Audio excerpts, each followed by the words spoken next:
रितेश मिश्रा आणि नावाजलेले उद्योजक मुकुल कुलकर्णी यांना आणि त्यांच्यासोबत चर्चेसाठी मी आमंत्रित करते आमचे डेप्युटी एडिटर संजय वरकड यांना.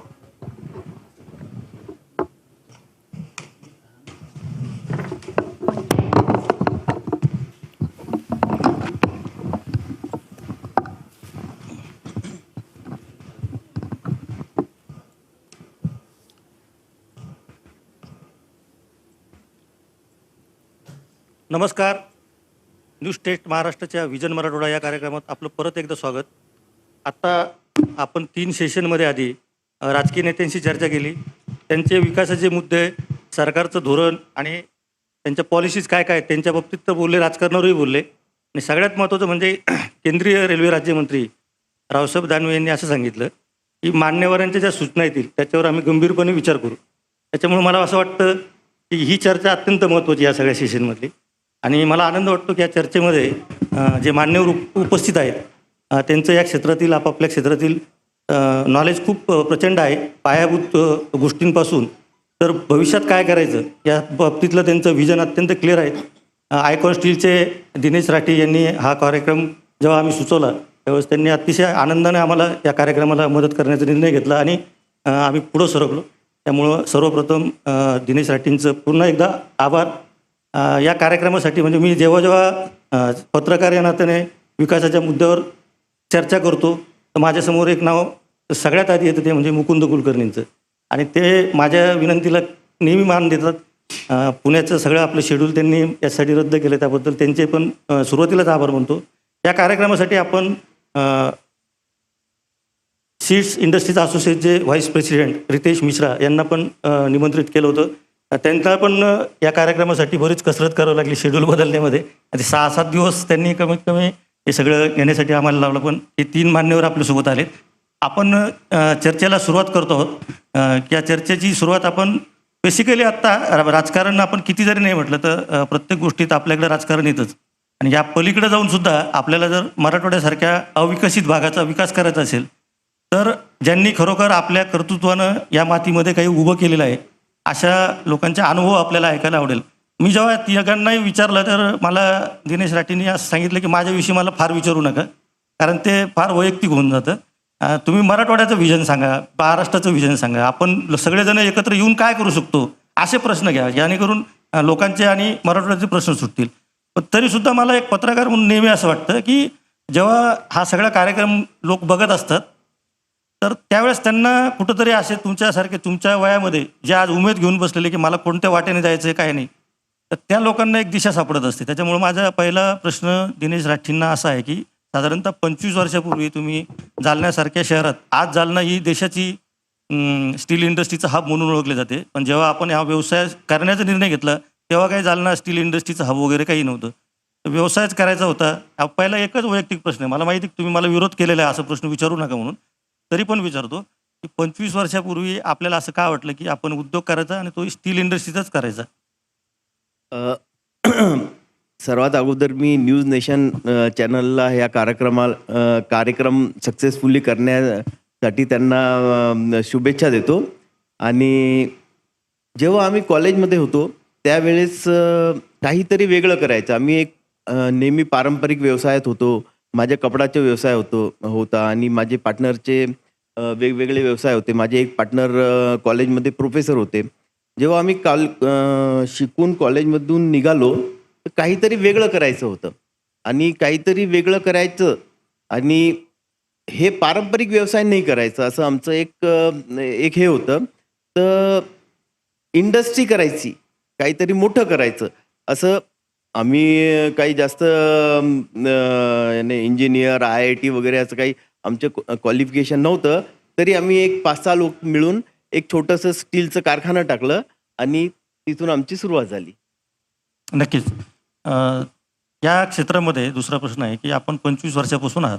मला सांगा की आत्ता स्टील इंडस्ट्रीचं समोरचे नेमके आव्हानं काय की ज्याला पॉलिसी मेकिंगमध्ये आपल्याला सरकारला सुचवता येईल की आमच्या समोर अशी अशी आव्हानं आहे?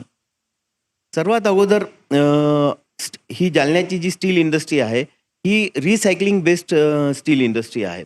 म्हणजे आम्ही जे टाकाऊ स्क्रॅप ज्याला म्हणता येईल किंवा भंगार ते ज्याला म्हणता येईल त्याला गोळा करून त्याला आम्ही गाळतो आणि इन्व्हायरमेंटचं त्याच्यामध्ये थोडंसं नाऊ डेज इन्व्हायरमेंटचं जे पोल्युशन वगैरेचं जे ग्लोबल वॉर्मिंगचे जे वर्ल्ड वाईड जे चिंता आहे त्यामध्ये आम्ही एक पॉझिटिव्ह आमची इंडस्ट्री रोल प्ले करत आहे आणि त्यासाठी आम्ही जालन्यामध्ये काम करतोय. आव्हान म्हणजे सर्वात जास्त आव्हान एक तर महाराष्ट्रामध्ये विजेचे रेट खूप जास्त आहे इन कम्पेअर टू आपले जवळचे जे छत्तीसगड आहे किंवा आंध्र प्रदेश आहे.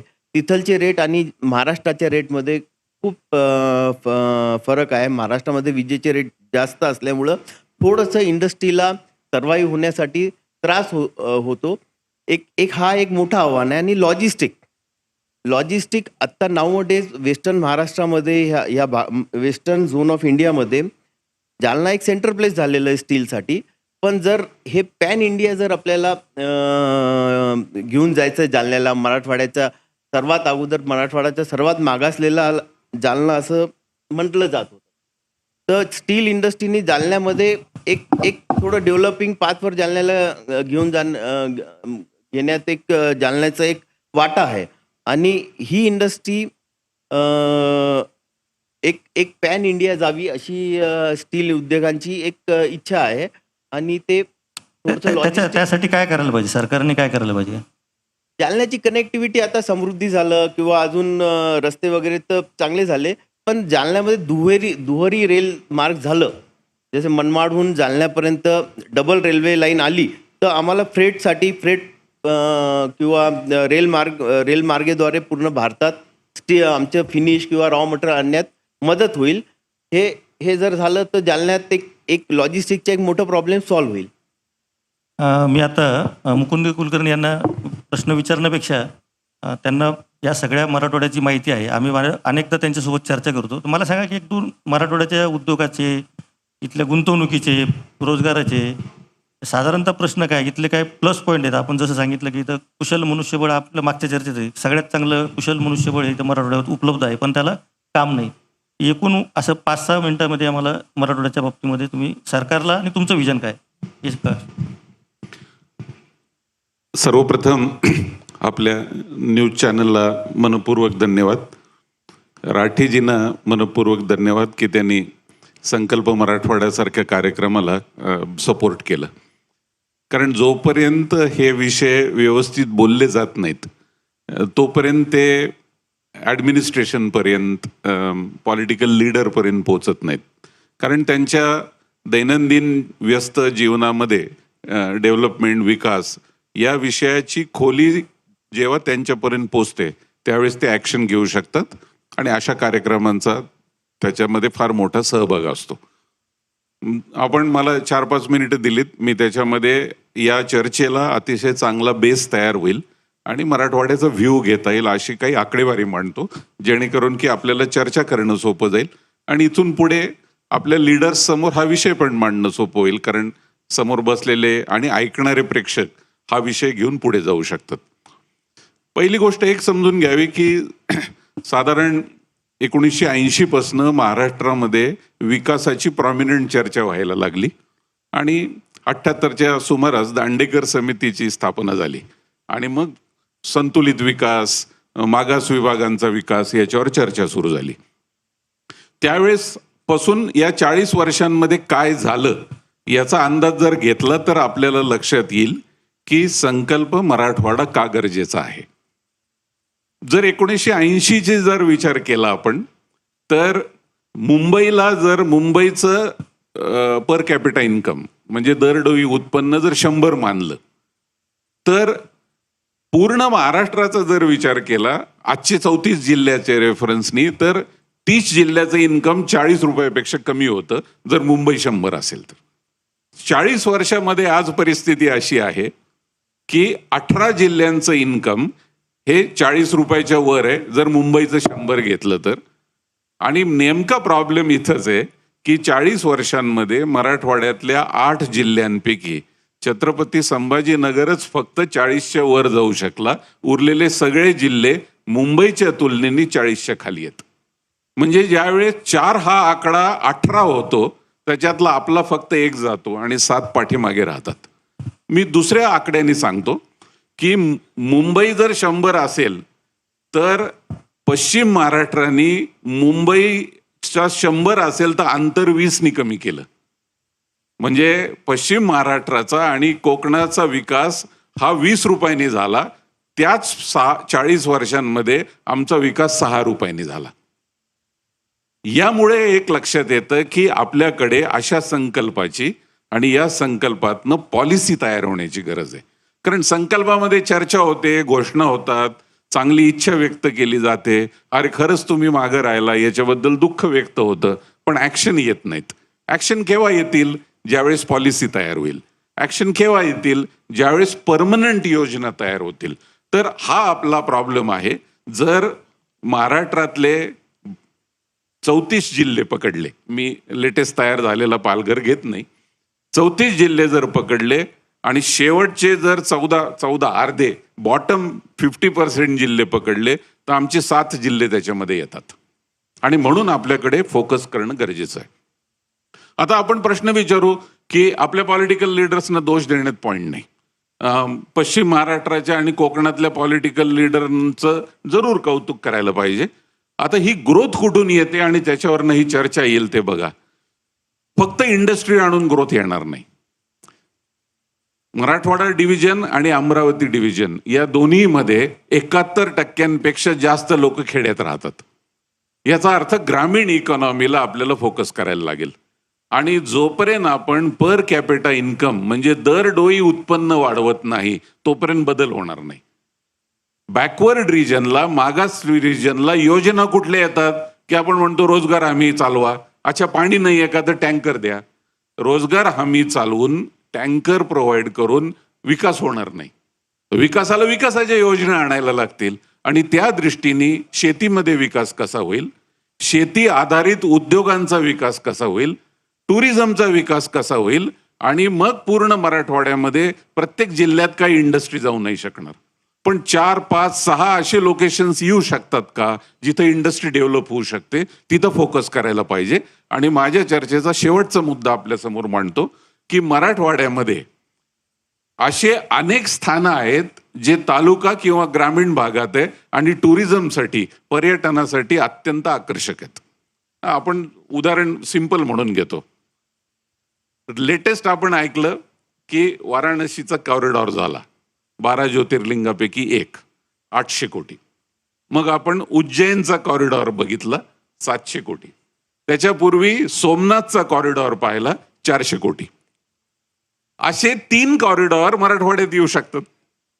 कृष्णेश्वरचा कॉरिडॉर होऊ शकतो, परळई वैजनाथचा कॉरिडॉर होऊ शकतो आणि औंढ्या नागनाथचा कॉरिडॉर होऊ शकतो, तुळजापूरचा कॉरिडॉर होऊ शकतो, 3.5 पीठांपैकी एक आहे, माहूरचा कॉरिडॉर होऊ शकतो. जर आपण अजिंठा घेतलं तर तेही ग्रामीण भागात आहे.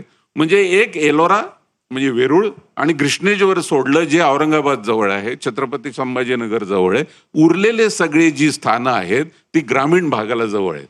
आणि जर मग हे 400, 700 आणि 800 कोटीचे कॉरिडॉर होऊ शकतो, विचार करा 12 ज्योतिर्लिंगापैकी 3 ज्योतिर्लिंग आपल्याकडे, त्याचं जर झालं तर 2,500 कोटी पुढचे 3 वर्ष मराठवाड्यात फ्लो होणार आहे. या अँगलनी जर विचार केला, या प्रकारच्या जर पॉलिसीज तयार झाल्या तर इथे खऱ्या अर्थाने विकास येईल, तो लोकांपर्यंत पोहोचेल. त्यामुळं आपल्याला, ज्याला आपण सर्व्हायव्हल स्कीम म्हणजे रोजगार हमीचे पैसे दिले, मग याच्याकरता कॉम्पेन्सेशन दिलं, त्याच्यामुळे आजचं पोट भरू शकतं, 3 महिन्याचं पोट भरू शकतं. पण जर सातारा जिल्ह्यांनी जो प्रोग्रेस केला, सांगली जिल्ह्यांनी जो प्रोग्रेस केला, या जिल्ह्यांनी मुंबईचं अंतर म्हणजे फायनान्शियल कमर्शियल अंतर 18 रुपयांनी कमी केलं, जे आपल्याला 4 रुपये ते 8 रुपये एवढंच जमलं. हे जर करायचं असेल तर शेती आधारित उद्योग आणि मग उद्योग, टुरिझम याला जर आपण एकत्रित फोकस केलं तर हा बदल नक्की येऊ शकतो. जर पश्चिम महाराष्ट्राच्या जिल्ह्यात येऊ शकतो तर आपल्या जिल्ह्यात येऊ शकतो. शेवटचा डेटा मांडतो, तुम्हाला आश्चर्य वाटेल. विदर्भ आणि मराठवाडा आपण मागास म्हणतो, पण 40% जी लाईन क्रॉस करणे म्हणजे मुंबई 100 इन्कम असेल तर ज्या जिल्ह्याचं 40च्या वर इन्कम आहे, 40 वर्षापूर्वी वर्धा खाली होतं, आज वर गेलेलं आहे. चंद्रपूर खाली होतं, आज वर गेलेलं आहे. अकोला खाली होतं, आज वर गेलेलं आहे. नागपूर खाली होतं, आज वर गेलेलं आहे. म्हणजे 11 पैकी जर विदर्भातले 4 जिल्हे वर जाऊ शकतात, तर 8 पैकी अजून 2 जिल्हे आमचे नक्की वर जाऊ शकतात आणि याच पद्धतीने ग्रोथ येईल. पण संकल्पावर मर्यादित न राहता शेती आधारित उद्योग, टुरिझम आणि उद्योग हे जेव्हा 4 एरिया आपण फोकस करू, ठराविक जिल्ह्यांवर फोकस करू. समजा आपण म्हणूया की जालना मागं आहे, जालन्याला फोकस करावं, बीड मागं आहे, बीडला फोकस करावं. या पद्धतीने जर आपण प्रयत्न केला तर नक्कीच हा बदल घडू शकेल. नक्कीच आपण खूप विस्तारानं अतिशय महत्त्वाची अशी माहिती दिली. त्याच्यामधले 4 महत्त्वाचे जे मुद्दे आहेत, त्यामधला सगळ्यात महत्त्वाचा मुद्दा मला जो वाटतो की ग्रामीण भागातील अर्थकारण, ग्रामीण भागातील इकॉनॉमी, जी आपण खूप आकडेवारी सांगितली की ती आपला 7 रुपयाने विकास होतो, जेव्हा तिकडं 20 रुपयाने विकास होतो. मला वाटतं रितेश मिश्रा यांना जोडून हा प्रश्न खूप विचारायला मला आवडेल, कारण त्यांचं कृषी क्षेत्रातलं ज्ञान खूप मोठ्या प्रमाणात आहे. आणि आत्ता आपण जो मुद्दा म्हटला तो ग्रामीण भागाचा आहे. तर मला सांगा की आपण ग्रामीण भागात जेव्हा आता मुकुंद कुलकर्णी यांचं असं म्हणणं आहे की पर कॅपिटा इन्कम वाढायला पाहिजे आणि आपण सीड्स इंडस्ट्रीमध्ये कामच करत नाही, तर प्रत्यक्ष शेतीचा क्षेत्रातील आपल्याला खूप नॉलेज आहे. मराठवाड्यासारख्या भागामध्ये जिथं अल्पभूधारक शेतकऱ्यांची संख्या साधारणतः 80 ते 85% आहे, की ज्यांना 5 एकरपेक्षा 3 एकरपेक्षा कमी जमिनी आहेत आणि त्यांच्या आत्महत्यांचं प्रमाण प्रचंड वाढत आहे. तर या सगळ्या वातावरणामध्ये आपण किती जरी म्हटलं की समृद्धी महामार्ग झाला किंवा इन्फ्रास्ट्रक्चर झालं, तर या शेतकऱ्यांच्या शेवटच्या माणसापर्यंत आपल्याला कसं पोहोचता येईल आणि त्यासाठी काय करायला पाहिजे? तर जसं मी आता जो मुकुंदजीने जो धागा जिथे सोडला होता, त्यांनी 4 व्हर्टिकल म्हणाले, ते शेती आधारित उद्योग, मी आधी त्याच्यावर बोलतो. आणि जसं त्यांनी सांगितलं की पश्चिम महाराष्ट्रात किंवा इतरच्या जिल्ह्यात कशामुळे विकास झाला आहे, तर एक महत्त्वाचा प्रश्न आहे की शेतीसाठी लागणाऱ्या 2 महत्त्वाच्या गोष्टी आहे, एक तर वीज आणि पाणी. आणि आपण जर फरक पाहाल की या 2 गोष्टीमुळे क्रांती घडू शकते. आपल्याकडे भारतात आपण पाहाल तर ॲव्हरेज जो आहे तो स्मॉल किंवा म्हणजे तो छोटा शेतकरीच आहे. असं नाही की फक्त मराठवाड्यात आहे किंवा दुसऱ्या ठिकाणी नाही आहे. तर भारतात आपण पाहाल तर मॅक्सिमम शेतकरी जवळपास मला वाटतं 82% 80 का 82% जे आहे ते छोटे शेतकरी आहे. पण त्याचा अर्थ हे नाही आहे की त्यांचं उत्पन्न वाढू शकत नाही किंवा त्यांचं जसं मुकुंदजी म्हणाले दरडोई इन्कम वाढू शकत नाही. मला असं वाटतं आता काळ आला आहे, काळाची गरज आहे की आपण पाण्याची परिस्थिती वाढवली पाहिजे, पाण्याची साठवणूक वाढवली पाहिजे आणि आपण हॉर्टिकल्चरवर थोडं शिफ्ट झालो पाहिजे. हॉर्टिकल्चर जिथे आपण महत्त्वाचे उदाहरण पाहाल, जिथे जिथे शेतकऱ्यांनी हॉर्टिकल्चरवर शिफ्ट झाले आहे त्यांची वाढ झाली आहे, त्यांचा पर कॅपिटा इन्कम वाढला आहे, पर एकर प्रोडक्टिव्हिटी वाढली आहे त्यांची. दुसरी महत्त्वाची गोष्ट मी सांगतो, हे सरकारने जो फार्मर प्रोड्युसर कंपनी सुरू केल्या आहे त्याच्यामुळे शेतकऱ्यांना फार मोठा लाभ होतो आहे. आम्ही एक चर्चा करत होतो मागच्याच आठवड्यात, जालना जिल्ह्यातले एका तालुका आहे तिथले एक काही फार्मर प्रोड्युसर कंपनीवाले लोक मला भेटायला आले होते आणि ते म्हणाले की सर आम्ही एक 5,000 शेतकऱ्यांचा ग्रुप इथे आमच्या तालुक्यात बनवला आहे म्हणे. आणि आम्ही आता थेट माल जो आहे आम्ही दिल्लीला पाठवतो. आम्ही मोठमोठ्या जे उद्योग आहे जे फूड प्रोसेसिंग इंडस्ट्रीमध्ये आहे आम्ही त्यांना आमचा माल इथून पाठवतो म्हणे. आता तर म्हणे त्यांचा प्रश्न हा होता की तिथे पाठवायच्या ऐवजी आपण इथे का नाही एक फार्मर प्रोड्युसर कंपनीसोबत एक फूड प्रोसेसिंग इंडस्ट्री लावू शकतो, कारण इथेच आपला माल जर प्रोसेस झाला तर आणखीन रोजगार निर्मिती होईल, इथून माल पाठवता येईल. कारण लॉजिस्टिक जसं दिनेशजींनी सांगितलं की याचा खर्च फार मोठा आहे आणि आता भारतभर आपण हा प्रयत्न करतो आहे की लॉजिस्टिक कॉस्ट भारताची बाकीच्या देशाच्या तुलनेत कमी कशी येऊ शकते. सध्या आपली ती कॉस्ट जास्त आहे आणि म्हणून जर तयार माल पाठवला गेला तर त्याची व्हॅल्यू वाढेल. आता सध्या आपण जर फक्त कच्चा माल पाठवला तर त्याचं व्हॉल्यूम वाढेल पण व्हॅल्यू वाढणार नाही त्याची. तर म्हणून आपल्याला ही गरज आहे की हे फार्मर प्रोड्युसर कंपनीज आहे यांना सोबत घेऊन शेतकऱ्यांनी चांगले काम तिथे केले पाहिजे. तिसरा मुद्दा मी जो मांडतो आहे ते शेतकऱ्यांसाठी जो महत्त्वाचा आहे तो वीज आहे. आणि आता आपण पाहतोय, आधी एक जिल्हा होता माझ्या माहितीप्रमाणे सोलापूर जिल्हा, जिथे सोलर फार्मिंगसाठी मोठ्या प्रमाणात सरकारने निधी दिली होती आणि आता बाकीच्या जिल्ह्यांमध्ये ती सुरुवात झाली. तो मॉडेल जिल्हा होता. मला वाटतं बरेचसे शेतकरी जे विजेवर म्हणजे त्याच्यावर डिपेंडंट न राहता ते जेव्हा सोलारकडे मूव्ह झाले त्यांनी बरेचसे फायदे पाहिले. एकतर त्यांची सोर्स ऑफ इन्कम दुसरी वाढून जाते, सुरू होती आहे. आणि पाण्याचा जो त्रास आपल्याला राहतो किंवा विजेचा त्रास राहतो तो याच्यामुळे कमी होतो.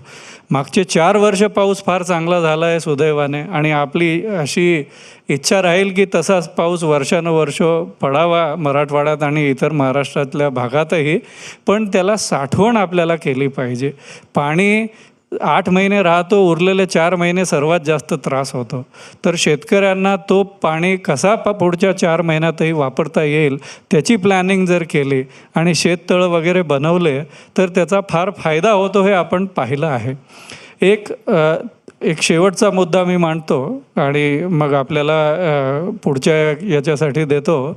तो आहे, आता आम्ही पाहतोय, आम्ही एक इन्क्युबेटर रन करतो इथे. इन्क्युबेटर म्हणजे स्टार्टअप्सला आम्ही सपोर्ट करतो. मी मागच्या 5 वर्षात आम्ही जवळपास 5,000 आयडिया स्टार्टअप्सचे ऐकले असतील आणि ते सर्व मराठवाड्यातले आहे. मॅक्सिमम त्याच्यातल्या मराठवाड्यातल्या ग्रामीण भागातून मुलं येतात आणि आम्ही बऱ्याचशा मुलांना अशा आयडियाजसाठी सपोर्ट करतो आहे. आणि आपल्याला म्हणजे आम्ही फार म्हणजे ते म्हणतो ना, प्राईड घेऊन सांगतो की हे मुलं जे आम्ही सपोर्ट केलं आहे, सध्या 70 मुलं अशी आहे ज्यांनी स्वतःचा उद्योग सुरू केला आहे. ते शेतकऱ्यांची मुलं होती, त्यांचे आई वडील कुठेतरी काम करत होते, पण यांनी एक पाय पुढं घेतला आणि ते म्हणाले नाही, आम्ही उद्योग करू, आम्ही नोकरी मागायला नाही जाऊ, आम्ही नोकरी द्यायला जाऊ. तर आता हा तो बदल जो येतो आहे आपल्या मानसिकतेमध्ये, तर त्याच्यामुळे या 70 जे मुलांनी जे स्वतः एंटरप्रेन्योर झाले आहे त्यांनी जवळपास 200-300 मुलांना मागच्या 2-3 वर्षातच नोकरी दिली आहे. आणि याच्यामुळे जो फरक पडेल आपल्याला, आणि ते ग्रामीण उद्योजक आहे, ते शेतकऱ्यांसाठी नवीन यंत्रणा काय बनवता येईल त्याच्याबद्दलही ते विचार करत आहे. तर मला वाटतोय हा काळ आला आहे, असा जसं मुकुंदजी म्हणाले की संकल्प घ्यायचा आहे आपल्या सर्वांना, जे जबाबदार लोक आहे, की आपण कसं मराठवाड्याला पुढं नेता येईल. आणि एक महत्त्वाचा मुद्दा जसं मुकुंदजींनी टच केलं, उद्योग. आपला मुकुंदजींचा अभ्यास आहे. मागच्या 13-14 वर्षात आपला मराठवाड्याचा GDP जो वाढतो आहे आणि आपण महाराष्ट्राच्या GDPमध्ये कॉन्ट्रीब्यूट करायला जास्तीत जास्त सुरुवात झाली आहे. पण अजून जे जिल्हे आपल्याला ज्याची वाढ करायची आहे, आणि आम्ही जसं नेहमी म्हणतो की औद्योगिकरण जो झालेला आहे मराठवाड्यात तो तिथल्या उद्योजकांनी केलेला आहे. तर असे बरेचसे अजूनही उद्योजक आहे जे आपापल्या जिल्ह्यात जर त्यांनी चांगलं काम केलं तर ते जिल्हे नॅचरल क्लस्टर, जसं जालना नॅचरल स्टील क्लस्टर झाला आहे, तिथले स्थानिक उद्योजकांनी केलं आहे. औरंगाबाद हा नॅचरल ऑटो क्लस्टर झालेला आहे. तर तसे बाकीच्या जिल्ह्यात आपल्याला फूड प्रोसेसिंग आहे किंवा कॉटन प्रोसेसिंग आहे, या बाकीच्या जिल्ह्यात जर तिथे आपल्याला काम करता येईल तर मला पक्का कॉन्फिडन्स आहे की मराठवाड्याचा विकास जरूर होईल. आणि दुसरा प्रश्न तुम्हालाच विचारायचा आहे की आपण आत्ताच बोलताना सांगितले की फार्मर प्रोड्युसर कंपन्या आहेत. जालना जिल्ह्यामध्ये अनेकांनी गट शेतीचे प्रयोग केलेले आहेत. मी मराठवाड्यामध्ये फिरतो त्यावेळेस असं चित्र अनेक ठिकाणी दिसलं की गावातील तरुणांनी एकत्र येऊन त्या गावाच्या पिण्याच्या पाण्याचा प्रश्न सोडवला. सरकारकडे काहीच मागितलं नाही, फक्त अर्ज फाटे केले असतील, पण बाकी सगळं टीमवर्क केलं. आपल्या बोलण्यातला सगळ्यात महत्त्वाचा मुद्दा हाच होता की एकत्र येऊन काहीतरी नवीन पाऊल टाकायला पाहिजे. मी तुम्हाला राजकीय प्रश्न अजिबात विचारत नाही, त्यामुळे तुम्ही राजकारणावर बोलणं मला अपेक्षितही नाही. पण माझा एक असा अनुभव आहे की काही ठिकाणी अपवादात्मक NGOचा पुढाकाराने म्हणा किंवा काही माध्यमांच्या पुढाकाराने, आमिर खानसारख्या एखाद्या अभिनेत्याच्या पुढाकाराने छोट्या प्रमाणामध्ये प्रश्न सोडले जातात. काही उद्योजक त्यांचे CSR फंड वापरतात. तर आपण ग्रामीण भागातल्या लोकांना काय आव्हान करणार की तुम्ही जे बघितलेलं आहे की एकत्र येण्याचे फायदे मी पण गट शेतीमध्ये खूप बघितले आहेत. तर एकत्र येण्याची जी प्रोसेस आहे ती फार कठीण आहे गावामध्ये, कारण 4 पक्षाचे 4 झेंडे, म्हणून मी तुम्हाला राजकीय प्रश्न विचारत नाही, त्याच्यात जायचंच नाही तुम्ही. मला फक्त त्या लोकांना हे महत्त्व सांगा की एकत्र आल्यानंतर आपण काय काय करू शकतो. मला असं वाटतंय जेव्हा कुठल्याही माणसाला जेव्हा त्याला आपला फायदा दिसतो तर तो कुठेही एकत्र जायला, कोणाच्याही सोबत जायला तो तयार असतो.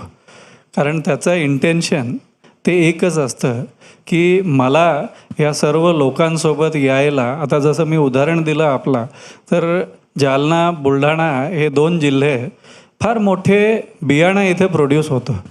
म्हणजे आम्ही जेव्हा जगभर पाहतो की इथले बियाणे जे आहे ते जगभर कंपनीवाले विकतातही आहे, आणि त्याच्यामुळे भारतातल्या ज्या कंपन्या आहे तेही बाहेर जेव्हा एक्सपोर्ट करतात बियाणे, तर ते म्हणजे कुणी सांगत नाही, पण हे आपल्या भागातले शेतकरी त्यांना बनवून देतात. तुम्ही जर ट्रॅव्हल केला जालन्याच्या अवतीभोवती तर तुम्हाला दिसेल की शेडनेट राहतात.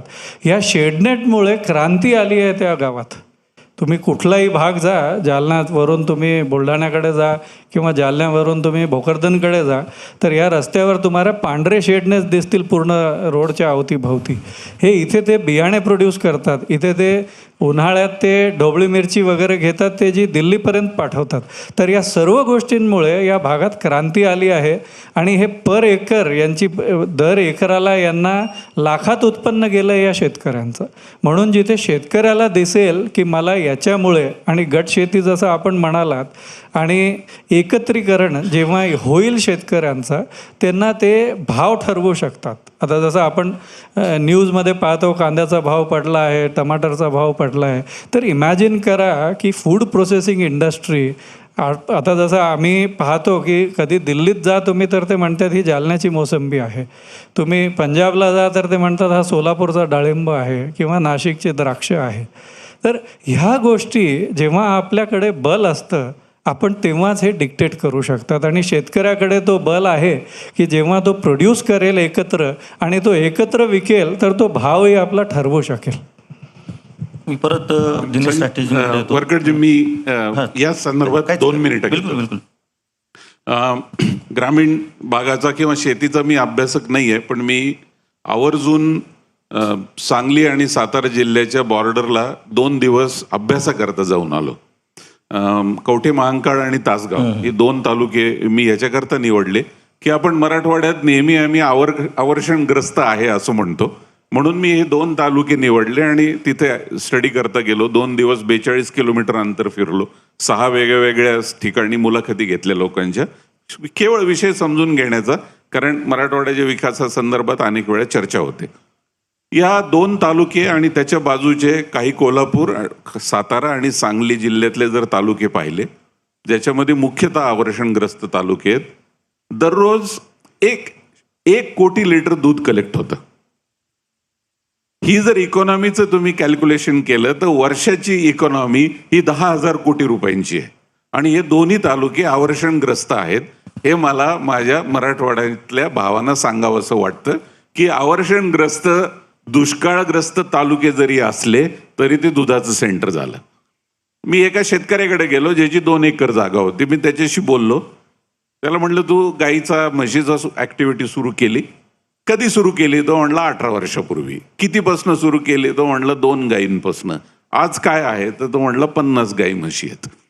तर म्हटलं मग या भागाचा विकास का झाला? तर तो म्हणला जोडधंद्यांमुळे झाला. मी त्याला पुढचा प्रश्न विचारला की जोडधंदा किती लोक करतात? तर तो म्हणलं 50% करतात. मग उरलेले 50% काय करतात? गमतीचा भाग आहे, तो म्हणलं कपड्यांना कडक इस्त्री करून गावात फिरतात. आपण त्यातला दुसरा पार्ट सोडून देऊ, पहिला पार्ट घेऊ. तर जोपर्यंत ग्रामीण भागातला व्यक्ती जोडधंद्याकडे जात नाही, मग ते दूध असेल, दुधाचं संकलन असेल, दुधाचा ट्रान्सपोर्ट असेल, रितेशबाईंनी जसं सांगितलं तसं व्हेजिटेबल म्हणजे भाजीपाला असेल, फळ असेल किंवा फळांचं मुंबई, कोल्हापूर, पुण्याकरता ट्रान्सपोर्ट असेल, या सगळ्या व्यवसायात जोडधंद्यात ही लोक आहेत. आपल्याला मराठवाड्यात त्या पद्धतीने विचार करायला लागेल. आणि स्टार्टअपचा मुद्दा सांगितला तिथं आवर्जून सांगतो, आपल्या चॅनलवरनं सांगतो, या माध्यमाचा उपयोग करून घेतो. माझे शब्द मी जबाबदारीने वापरतोय, कृपया माइंड करू नका. तो म्हणजे मी गरीब आहे, मी मागासलेला आहे, मला खूप प्रॉब्लेम आहे आणि माझ्यावर अन्याय झालेला आहे. मी जर असं म्हणलो तर समोरचा मला भीक देईल. पण मी कॅपेबल आहे, मला संधी मिळत नाहीये, संधी निर्माण करून द्या, तर मला इन्व्हेस्टमेंट देतील. आपल्याला हे ठरवायचंय की मी गरीब आहे, मी मागासलेला आहे, माझ्यावर अन्याय झालाय म्हणायचंय, की माझ्यात कुवत आहे, माझ्यात कॅपेबिलिटी आहे, माझ्यात ताकद आहे, माझ्यात हे स्किल आहे, हे करून देण्यासाठी मला तुमच्या मदतीची गरज आहे. दोनपैकी आपल्याला कुठली मागणी घेऊन पुढे जायचं हे आपल्याला ठरवायला लागेल. ज्यावेळेस स्टार्टअपवाले पोरं येतात त्यावेळेस आम्ही त्यांना सांगतो की मित्रा, तुला इन्व्हेस्टमेंट मागायची आहे, तुला भीक नाही मागायची. आणि इन्व्हेस्टमेंट मागितली तर रितेश भाई पुढच्या चर्चेत जर योग्य उदाहरण आलं तर सांगतील की 1 कोटीचा धंदा करणारा 5 कोटीपर्यंत कसा जातो आणि IIM कलकत्ता त्याच्या स्टार्टअपचं व्हॅल्युएशन 16 कोटी कसं करतं. ही सक्सेस स्टोरी आपल्या ग्रामीण भागात आहे. धन्यवाद.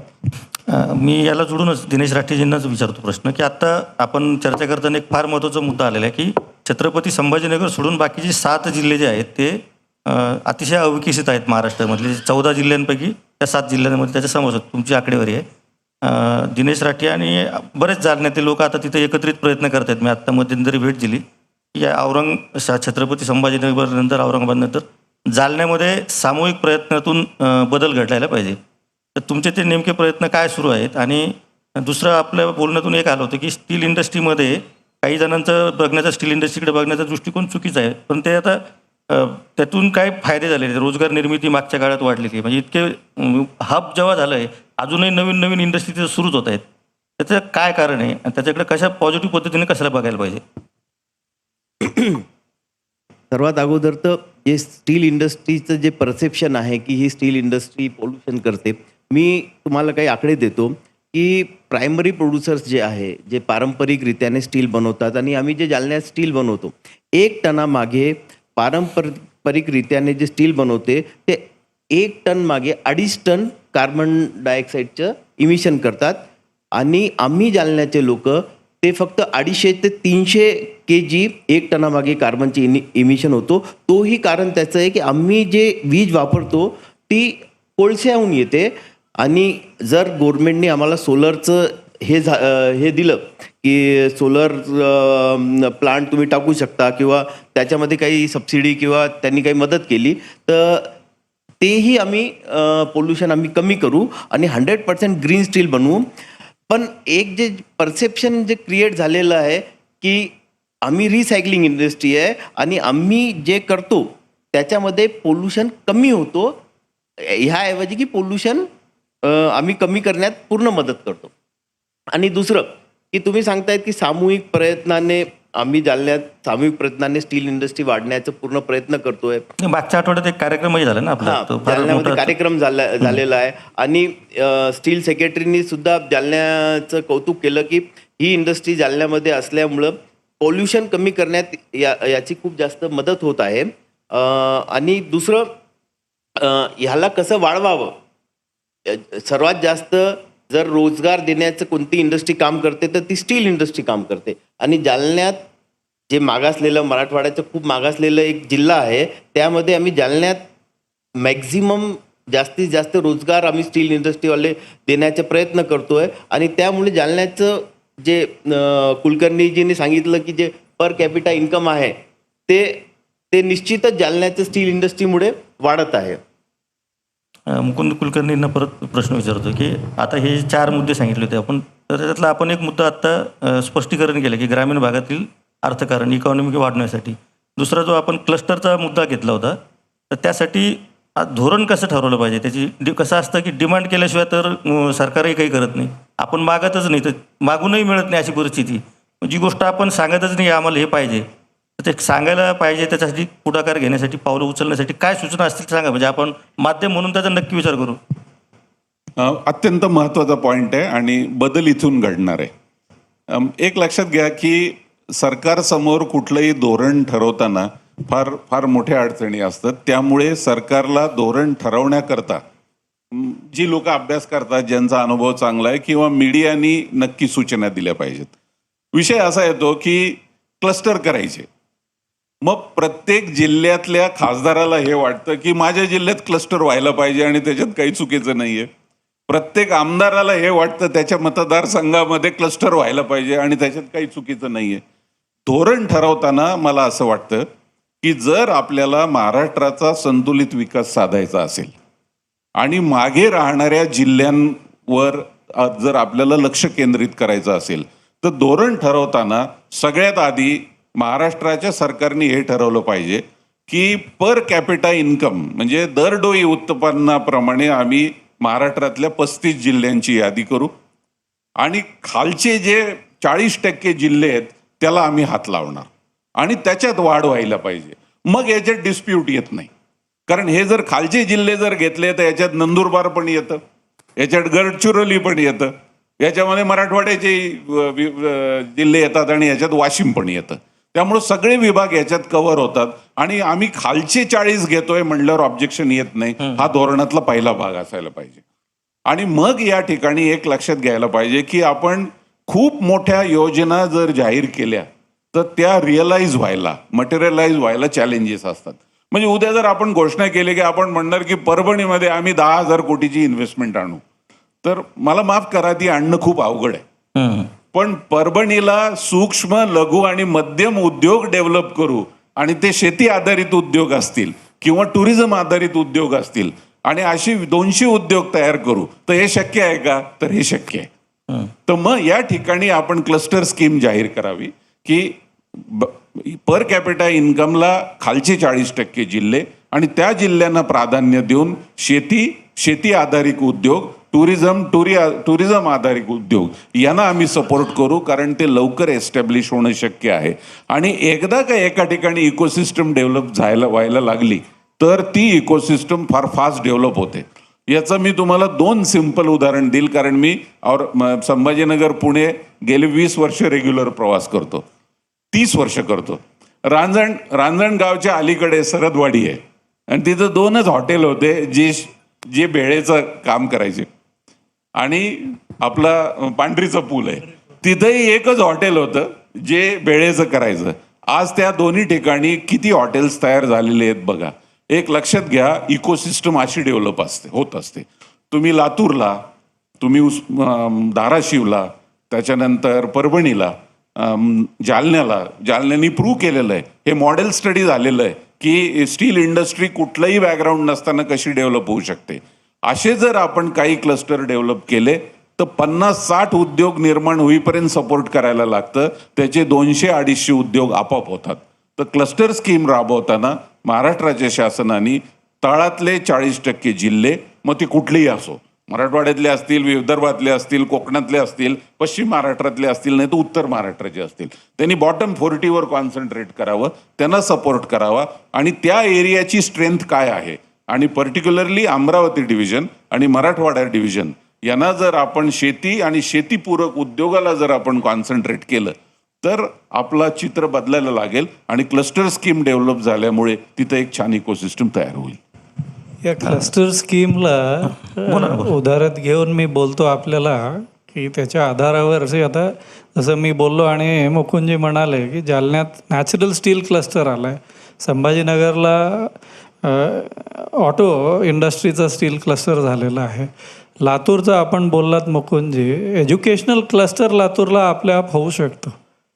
एवढा मोठा बेस झाला आहे लातूर आता नांदेड वाढतं आहे.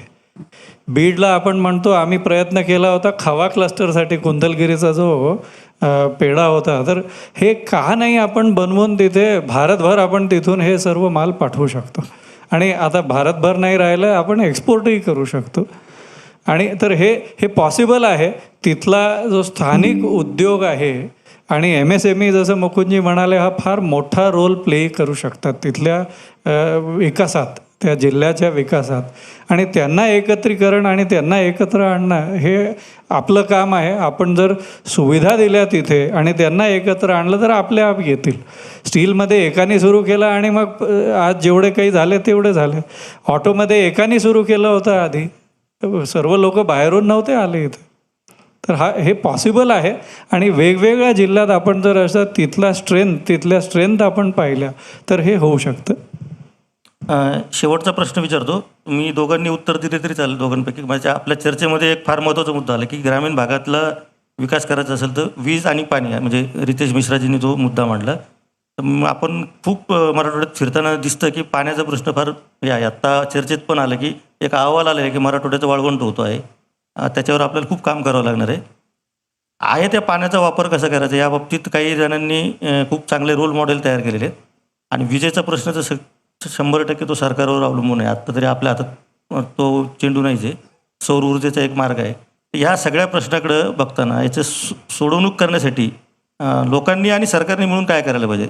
विशेषतः पाणी आणि विजेचा तर सरकारकडे. तर पाण्याच्या बाबतीत मराठवाड्यासारखं पाऊस तर आपण वाढवू शकत नाही. पाऊस पडणार तितकाच पडणार आहे तो. त्यामुळं आहे त्या पाण्यामध्ये शेतीचं व्यवस्थापन, पाण्याचा वापर आणि कोरडवाहू शेतीचे विषय असा मला शेवटचा प्रश्न आहे. तो पर कॅपिटा इन्कमशी लागू होतो आपल्या. सर, मी आधी पाण्याचा विषय घेतो. आपण जसं म्हणालात की आता दिवसोंदिवस ॲव्हरेजमध्ये आपण जर पाहाल सरासरीमध्ये आता ठिबकचा वापर वाढला आहे. तर तो शेतकऱ्यालाही त्याचा अनुभव आलेला आहे.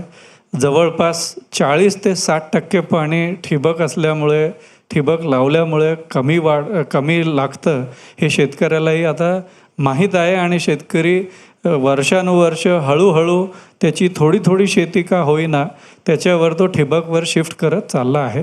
आणि मला वाटतं सरकारचंही त्याला अनुदान मिळत असतं, म्हणून शेतकरी त्याला ते प्रोत्साहित होतात. आणि ते झालं तरच आपल्याला फायदा होईल.